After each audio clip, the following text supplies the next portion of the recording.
तो हेलो साथीहरु सबैजनालाई नमस्कार। मेरो सेकेन्ड पार्ट भिडियोमा सबैजनालाई स्वागत छ। यो चाहिँ म यसको प्रब्लम अर्को एउटा भिडियो बनाइसकेको छु। यो प्रब्लम के हो, कस्तो हो, कसरी के गरेको सबै भिडियोमा गरिसकेको छु त्यो खोलेको बेलामा। अनि यो भिडियो चाहिँ सामान जोडेको मात्रै भिडियो हो।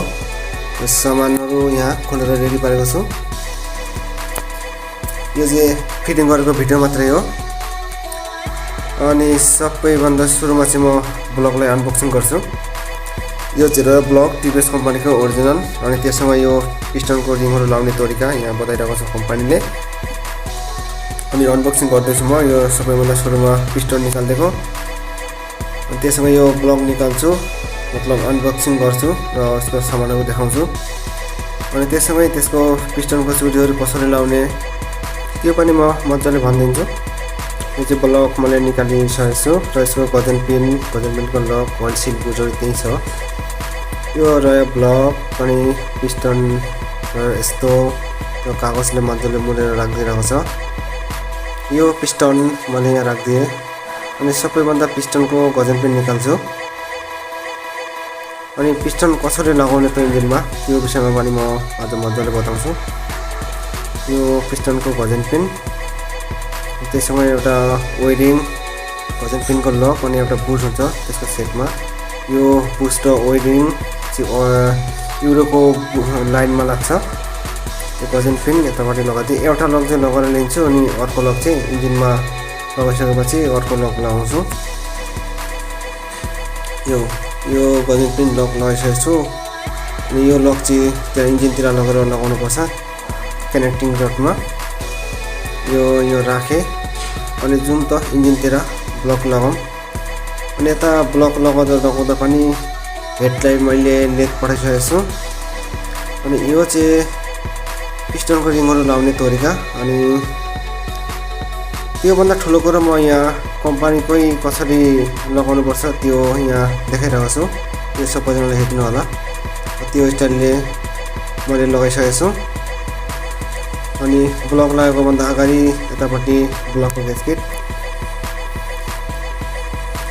अनि यो पिस्टन यो काटेको ठुलो भाग चाहिँ ठुलो बेल्टमा लाग्छ भनेपछि कार्बोरेटरतिर जान्छ यो ठुलो काटेको भाग चाहिँ। अनि यता उल्टो भयो भने चाहिँ बेल्टलाई पिस्टनसँग ठोक्ने चान्सेस हुन्छ। त्यो कारणले गर्दा त्यसरी ठुलो बेल्ट सानो बेल्ट ग्रुप गरिदिएछ। यो ब्लक फिटिङ गर्दैछु। यो ब्लक यता क्याम्चेनमा मैले एउटा जिआई तार बानेर यताबाट छिराएर अनि टान्छु।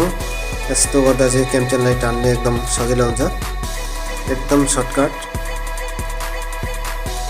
यो रह्यो क्याम्चेन गाइड। अनि म त इन्जिन फिटिङ गर्दा हेडतिर आइपुगेँ। अनि लेथदेखि हेड मेरो आइपुगेछ। अनि मैले चाहिँ यो एउटा गाइड अनि अर्को भेलको गाइड यो दुईटै चेन्ज गरेको छु। यो पुरा हलिरहेको थिएँ, अनि अर्को भिडियोमा पनि देखाइरहेको थिएँ यो गाइड खाएको थियो। त्यसको कारण गाइड गयो भने मोबिल खान्छ। त्यो चाहिँ मेरो अर्को भिडियोमा मैले पोस्ट गरिसकेको छु, त्यहाँ गएर हेर्न सक्नुहुन्छ। र त्यसको भिडियोको लिङ्क मेरो यो भिडियोमा दिन्छु, त्यो भएर त्यहाँ गएर हेर्न सक्नुहुन्छ। त्यो प्रब्लम के छ, कस्तो थियो, किन भयो, सबै कुरा मैले बताइसकेको छु। त्यहाँ गएर पनि हेरिदिनु होला। र त्यससँगै मेरो भिडियो मन पर्यो भने लाइक, अनि केही प्रश्नहरू छ भने कमेन्ट गरेर भनिदिनु होला। अनि त्यससँगै मेरो भिडियो तपाईहरुको साथीहरुलाई हेर्ने सुझाव गरिदिनु होला। त्यसको लागि चाहिँ शेयर पनि गरिदिनु होला। अनि त्यससँगै मेरो च्यानललाई सब्स्क्राइब पनि गरिदिनु होला। अनि फेसबुकदेखि हेर्नुहुन्छ भने मेरो फेसबुक पेजलाई फलो पनि गरिदिनु होला।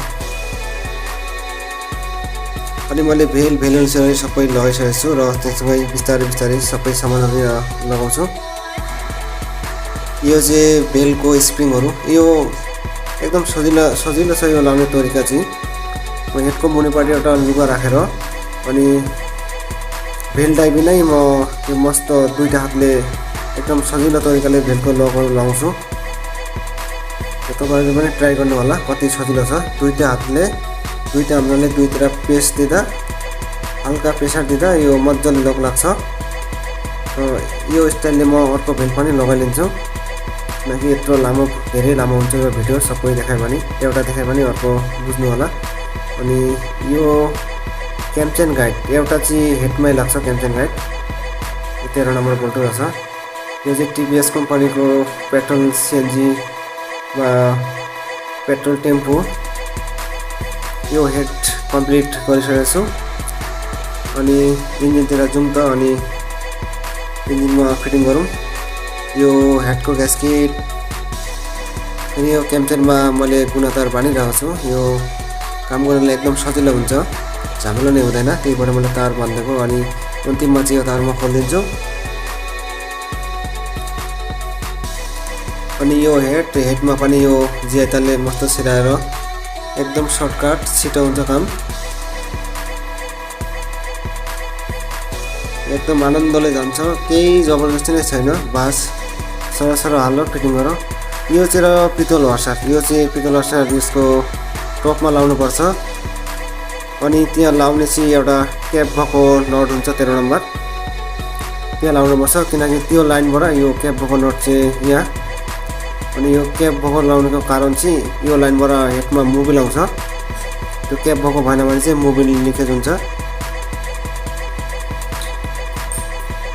म यो चाहिँ फाइनल टाइट गरिदिएको।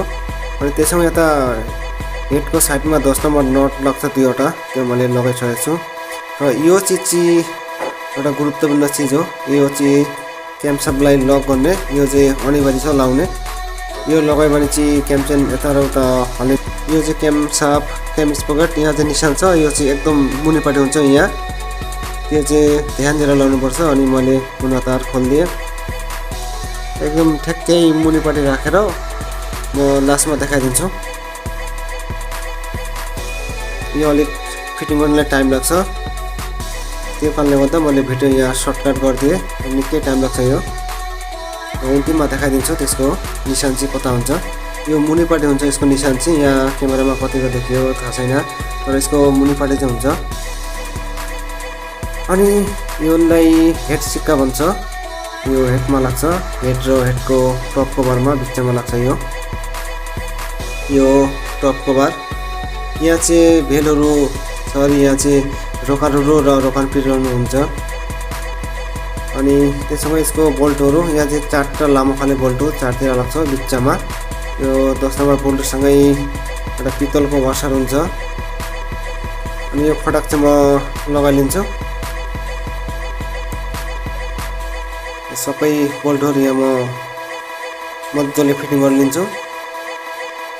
फिटिङ भइसकेको छ, अलिक भिडियो लामो हुन्छ भनेर यहाँ अलिक सर्टकट गरिदिएँ।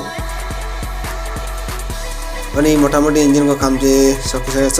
सबैभन्दा अन्तिममा चाहिँ म टेबिट मिलाइदिन्छु, टेबिट पनि मिलाइ लगभग सकिसकेको छु। अनि अरू सब बाहिरको काम रहेछ, म खपडाहरू लगाउँछु र यहाँ चाहिँ अलिक सर्टकट गर्छु, किनकि भिडियो धेरै लामो हुन्छ। अनि इन्जिनको कभरहरू चाहिँ र यस्तो, अब सिलिन्डर पाइप लगाउनु बाँकी छ।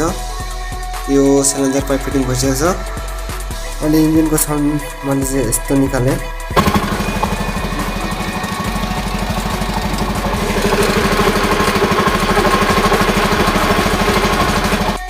अनि यो चाहिँ पार्ट 2 को अन्तिम भिडियो हो।